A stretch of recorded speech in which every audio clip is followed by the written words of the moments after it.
Good evening छात्रों। आज हम कक्षा 10 की एक प्रॉब्लम के साथ आप लोगों के साथ हैं। तो प्रॉब्लम है कि एक छात्रावास के मासिक व्यय का एक भाग नियत है तथा शेष भाग इस बात पर निर्भर करता है कि छात्र ने कितने दिन भोजन किया।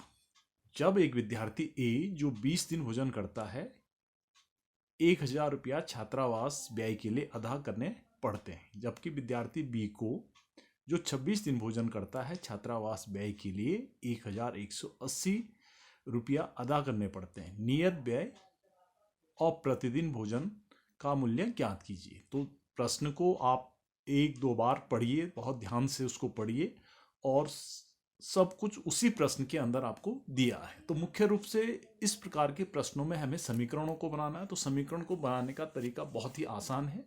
सबसे पहले आप देखिए कि जो चीज़ हमें निकालनी है तो वही चीज़ हमने माननी है। तो हल देखिए, इसका हल कैसे हम करेंगे। तो हल करने के लिए जो चीज़ आपसे पूछी गई है आपने वही चीज़ आपने माननी है। तो देखिए आपके पास आपको निकालना क्या है, आपको निकालना है नियत व्यय। तो आप लिख लीजिए कि माना छात्रावास का नियत व्यय। तो नियत व्यय बराबर इसको आप क्या मान लीजिए, x रुपया। ये कैसा नियत व्यय है जो आपने देना ही देना है। दूसरा आपने जो निकालना है वो निकालना आपने कि प्रतिदिन भोजन का मूल्य कितना होगा। तो फिर वही चीज आप मान लीजिए कि माना कि प्रतिदिन भोजन का मूल्य, तो प्रतिदिन भोजन का जो मूल्य है बराबर आप मान लीजिए कि y रुपया। अब इसके बाद आप आगे प्रश्न को जब हल करेंगे तो प्रश्न को हल करने के लिए हम दो स्थितियों पे चर्चा करेंगे। स्थिति पहली, तो स्थिति पहली क्या है कि x रुपया एक्स रुपया तो उसने देना ही देना है, लेकिन जो y आपका डिपेंड कर रहा, y वाला जो पार्ट आपका डिपेंड कर रहा वो डिपेंड कर रहा है कि एक विद्यार्थी ए कितने दिन भोजन करता है। वो 20 दिन भोजन करता है और उस 20 दिन के वो 1,000 रुपया व्यय करता है।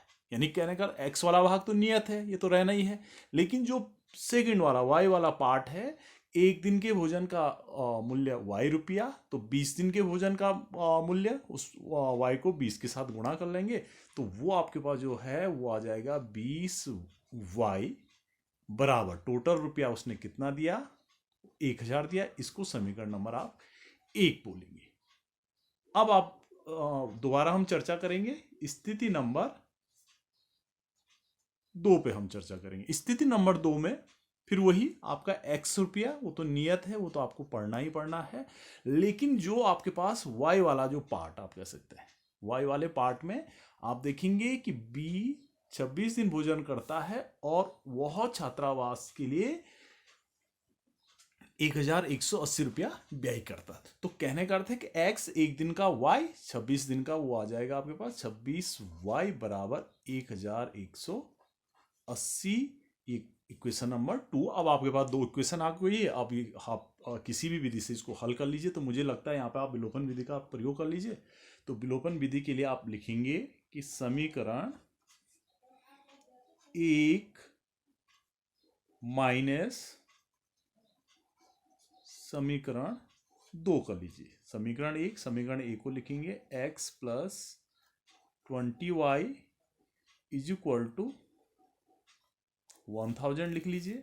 यहाँ इक्वेशन नंबर 2 लिखिए x plus 26y is equal to 1180। इसको घटाना है तो घटाने के लिए आप जानते हैं कि चिन्ह बदल जाते हैं, ये माइनस हो जाएगा, ये भी माइनस और ये भी माइनस। तो ये कटा -26 प्लस 20, तो ये आ जाएगा -6y इज इक्वल टू, ये बड़ी राशि है तो इसमें से छोटी राशि घटेगी तो ये माइनस आ जाएगा 180।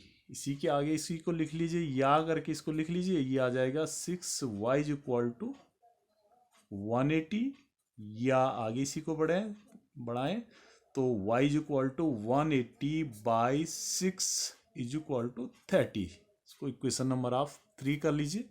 अब वापस देखिए समीकरण, या आप कह सकते हैं कि y का मान समीकरण एक में रखने पर, अब आपने y का मान समीकरण नंबर एक में रखना है।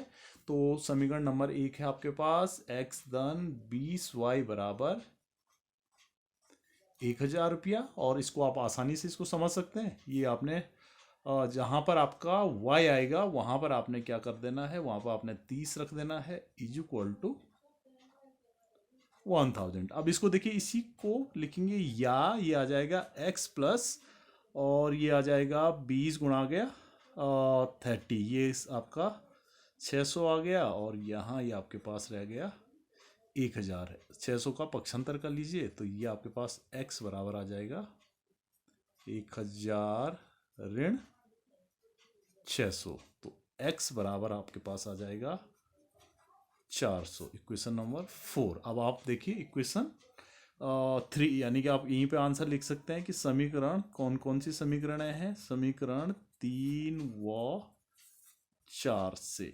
तो देखिए आपने निकालना है नियत व्यय। तो नियत व्यय, तो नियत व्यय को हम x के द्वारा व्यक्त कर रहे हैं, और x बराबर आपके पास आया 400। यहाँ इसके साथ यूनिट लिखिए, 400 रुपीज हो जाएगा।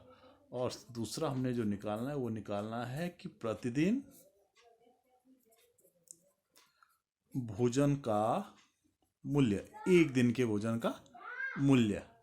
तो ये आपके पास बराबर y है, और y बराबर आपके पास आ जाएगा 30 रुपया। ये आपका आंसर है। तो अपने आंसर की पुष्टि भी हम कर सकते हैं कि आंसर की पुष्टि के लिए हम देखेंगे कि जो आपके पास ये आप देखिए, यहां से देखिए 30, आपके पास 30 रुपया आया।